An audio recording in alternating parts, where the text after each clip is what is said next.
বিমান বাংলাদেশ এয়ারলাইন্সের পাইলটদের দায়িত্বহীনতা এবং অপারেশনস ম্যানুয়াল না মানার কারণে মাঝ আকাশে অসুস্থ হয়ে যাত্রীদের মৃত্যুর ঘটনা উদ্বেগজনক হারে বাড়ছে।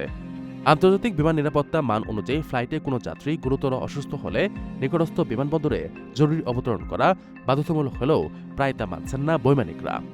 সবশেষ গত ৩১ ডিসেম্বর সিলেট থেকে লন্ডনগামী ফ্লাইটে তাজামুল আলী নামে এক যাত্রী অসুস্থ হয়ে পড়লে কন্ট্রোল টাওয়ার থেকে নিকটস্থ লাহোর বিমানবন্দরে অবতরণের নির্দেশ দেওয়া হয়। কিন্তু পাইলট ক্যাপ্টেন আলিয়া মান্নান সেই নির্দেশ অমান্য করে ফ্লাইটটি নিয়ে ঢাকায় ফিরে আসেন। এতে বাড়তি ৩ ঘণ্টা সময় অতিবাহিত হওয়ার পথেই ওই যাত্রীর মৃত্যু হয়।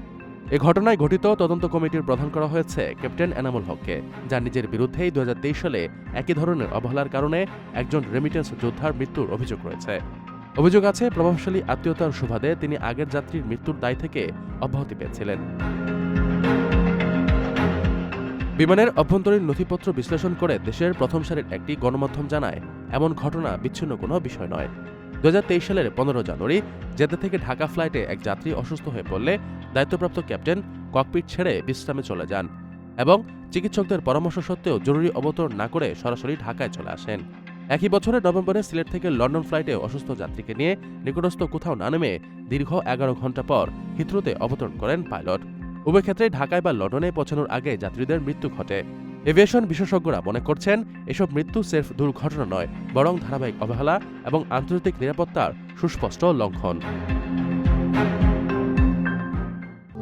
প্রবাসীদের জন্য নির্মাণ হচ্ছে দেশের প্রথম স্মার্ট সিটি, যেখানে থাকছে স্কুল, মসজিদ, হাসপাতাল, সুইমিং পুল, হেলিপ্যাড, পাঠাগার, জিম, সুপারমার্কেট, শিশু পার্ক সহ সকল নাগরিক সুবিধা।